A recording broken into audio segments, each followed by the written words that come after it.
Bienvenue dans cette nouvelle édition du 12-15. Au sommaire, le référendum sur la nouvelle constitution au Centrafrique a lieu ce dimanche. Les superviseurs de la campagne profitent de ces derniers jours pour expliquer à la population les enjeux du scrutin. L'ancienne rébellion congolaise du M23 va participer au dialogue national convoqué par le président Joseph Kabila. Le mouvement entend d'ailleurs faire des propositions sur le calendrier électoral. Et lumière sur l'écrivain somalien Nouroudine Farah. Dans ses romans, il raconte la Somalie d'aujourd'hui aux prises avec les attaques du groupe terroriste Al-Shabaab.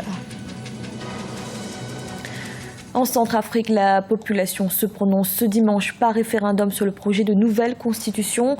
Mais à quelques jours du scrutin, la campagne reste peu suivie, à Bangui comme dans le reste du pays.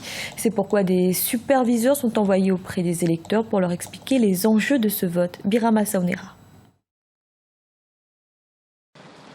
Le dimanche 13 décembre 2015, les Centrafricains iront aux urnes pour un référendum constitutionnel. La campagne référendaire a débuté le 2 décembre et se poursuit jusqu'au 11 décembre. Les superviseurs de cette campagne sont à pied d'œuvre pour expliquer les défis de cette nouvelle constitution dans les provinces. Nous avons déployé des banderoles un peu partout dans la capitale et nous sensibilisons aussi sur les stations radio. Au niveau de Bangui, la communication est bien lancée. Dans les provinces, les ministres résidents accompagnés des conseillers nationaux qui maîtrisent bien l'élaboration de cette nouvelle constitution sont sur le terrain pour expliquer aux compatriotes les spécificités de cette nouvelle loi fondamentale. La nouvelle constitution va asseoir le pays sur des bases saines et durables, selon certains observateurs. Le gouvernement encourage la population à un vote massif de oui.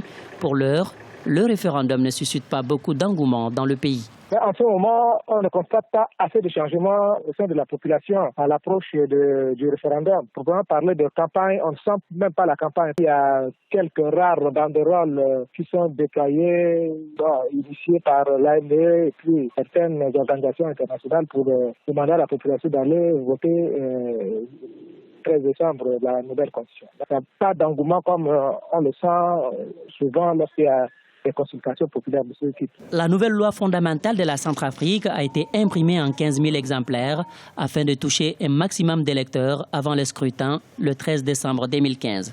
Depuis 2012, la Centrafrique traverse une crise politique majeure. Les conséquences de cette situation sont considérables sur les plans politiques, économiques et sociaux. Le scrutin couplé présidentiel et législatif du 27 décembre 2015 devrait permettre de rétablir l'ordre constitutionnel.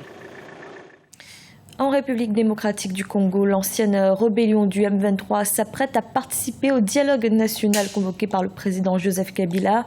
Un responsable du mouvement a indiqué que des propositions seraient faites sur le calendrier électoral et le financement des élections. Lisa Siakizimana. Le M23 s'apprête à participer au dialogue national convoqué par le président de la République démocratique du Congo. C'est elle, de l'ancien mouvement rebelle du 23 mars dirigé par Jean-Marie Runiga, approuve la tenue du dialogue national et envisage d'y prendre part en tant que parti politique. Nous soutenons la tenue du dialogue national inclusif. Notre mouvement a déjà été transformé en parti politique, conformément aux déclarations de Nairobi, qui demandent au M23 de se constituer en parti politique. Jean-Marie Runiga a dirigé le M23, mais a été remplacé à la tête du mouvement en 2013 par Bertrand Bisimwa. C'est ce dernier qui a donc participé aux négociations de Nairobi le 12 décembre 2013, qui ont abouti à un accord cadre. Pour certains observateurs, la participation de Jean-Marie Runiga au dialogue national en tant que leader du nouveau mouvement constitue une problématique. Si nous considérons les accords de Nairobi, l'interlocuteur, c'est Bisimwa et non pas Runiga. Si les Runiga veulent créer un parti politique, c'est au même titre que n'importe lequel des Congolais, et de ce point de vue-là, ils n'ont pas à revendiquer à nos yeux, du point de vue de la légalité et des implications diplomatiques, de se réclamer de dispositions qu'ils n'ont pas signées, dont ils ne sont pas signataires, parce qu'ils étaient en rupture de banc avec les autres. Ça, c'est la première difficulté. Et la seconde difficulté est de la suivante. M. Runiga a des sanctions qui pèsent sur lui, consécutivement à ce qui s'est passé sur le terrain, et à l'heure où nous parlons, il y a même un mandat international émis contre M. Runiga. Donc, ça ajoute à la difficulté, il n'est pas amnistiable. S'il met ses pieds en RDC, la première conséquence, c'est qu'on va mettre la main dessus. Le nouveau parti de Jean-Marie Runiga est en cours d'enregistrement au niveau du ministère de l'Intérieur congolais. Pour l'heure, les membres de cette formation travaillent sur les propositions qu'ils vont dévoiler lors du dialogue national inclusif voulu par le président Joseph Kabila.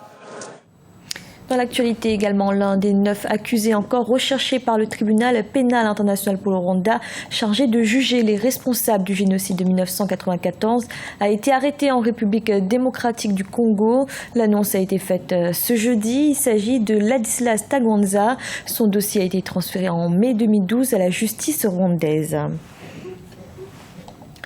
Lumière à présent sur l'écrivain somalien Nouroudine Farah. Dans ses romans, il raconte la Somalie d'aujourd'hui, aux prises avec les attaques du groupe terroriste Al-Shabaab. Il révèle également les changements profonds dus à cette situation d'insécurité dont les femmes sont les premières victimes. Idelette Mirabel-Bissou.